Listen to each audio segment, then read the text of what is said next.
Bonjour à tous, dans cette vidéo je vous propose un petit exercice sur le barycentre qui utilise vraiment l'associativité, cette propriété importante des barycentres. Donc on part tout de suite.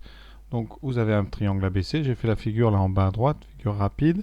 On prend P un point quelconque, donc ici, et on prend Q, R et S des milieux respectifs de P par rapport aux trois côtés du triangle. Voilà. Et on va montrer que les segments AQ, BR et CS ont le même milieu. Donc première question vraiment là presque de cours. Exprimer Q comme un barycentre de BCP. Donc, qu'est-ce qu'on sait évidemment dans le texte? Qu'est-ce qu'on sait sur le point Q?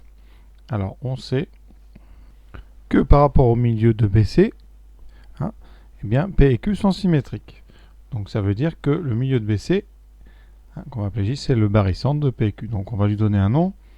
On appelle donc J le milieu de BC.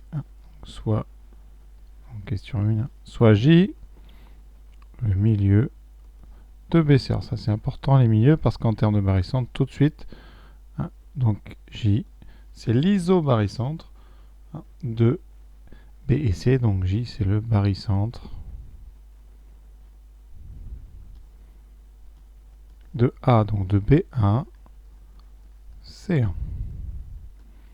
Voilà, donc on a première chose. Deuxième chose, on va donc dire que J est le milieu de PQ. J est aussi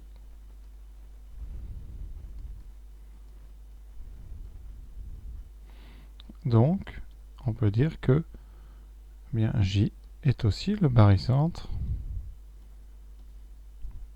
de donc P1, Q1. Mais ça, c'est pas très intéressant parce que eh bien, ça ne nous met pas Q en d'ici comme barycentre. Donc on va un petit peu transformer la relation qui nous lie, qui nous donne le milieu. Donc ici, eh bien, vous avez I, donc QJ et P.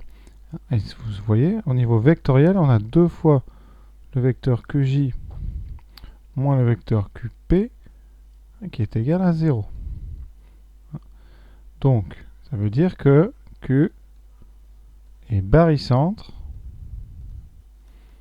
de quoi? Eh bien, vous voyez, de mon J de P-1. Et là, déjà, c'est mieux parce qu'on a J2 et on va pouvoir utiliser, ici, on va remplacer J2 par le groupement B1, C1.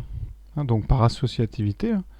Donc, Q est barycentre de quoi? Alors, il faut remplacer J2 par une famille qui a la même masse, c'est-à-dire une masse 2. Ici, votre famille, là, elle a effectivement une masse 2. Donc là, eh bien, on peut remplacer J2 par B1, C1.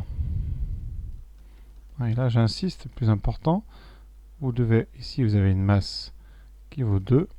Vous devez ici remplacer par une masse qui vaut 2. Conséquence, eh bien donc, Q est le barycentre de B1, C1, P-1. Donc voilà la réponse à la première question. Alors la question 2 va être rapide, parce qu'on va vraiment faire exactement ce qu'on vient de faire, on va même pas réécrire. On vient de montrer que Q est barycentre de B1, C1, P-1. Donc le raisonnement qu'on a fait, là on l'a fait avec le segment BC, on fait avec le segment AB. Donc avec AB, qu'est-ce que ça donnerait? Ici, on aurait introduit un point K, exactement pareil, et on aurait obtenu quoi? Eh bien tout simplement S barycentre de... Alors BC ici est joué par AB, donc barycentre de A1, B1 et P-1. C'est exactement le même raisonnement. C'est-à-dire que là-dedans, vous remplacez J milieu de BC par K milieu de AB et vous aurez exactement le même raisonnement. Alors pour les détails, rapidement, ça donne donc K barycentre de A1, B1. Ensuite, vous avez K qui est barycentre aussi de, donc avec ça, de P1, S1.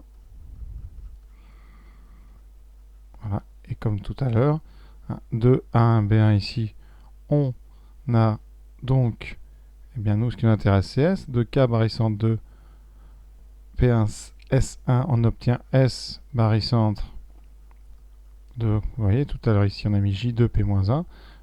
Donc, ça sera K2, P-1. Et après, vous utilisez l'associativité de la même façon et vous obtiendrez Donc ici, vous mettez le A1B1 à la place du K2, et vous obtenez A1B1 P-1. Et de même, là, on va vraiment pas le refaire. Le troisième R, hein, on prend le segment cette fois-ci AC, et vous obtiendrez barycentre de donc A1, C1 et P-1.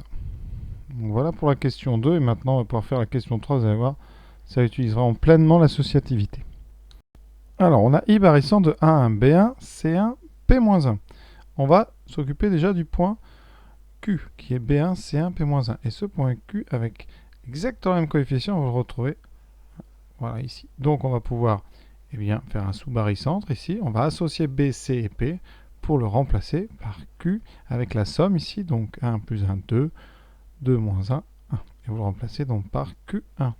Donc I, ça équivaut à dire que I est barycentre. Alors on va pas mettre trop de rédaction. Donc, pas besoin d'une équivalence ici. Donc I, barycentre de A1 et Q1.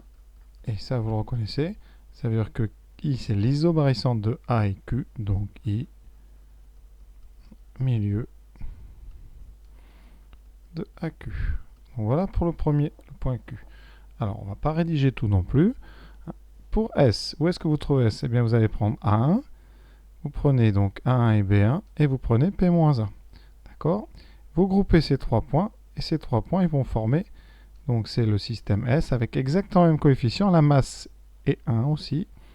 Et donc, vous aurez un système S1, C1. Donc, I est le milieu de SC ou de CS. Voilà. Et ensuite, en troisième partie, eh bien, vous allez grouper pour former R le A et ensuite le C et le P-1. Et vous obtiendrez un B1, R1. Et donc, de même, eh bien, vous obtenez I, barycentre. Alors, dans le premier, c'est donc S1, C1, et aussi barycentre de donc R1, B1.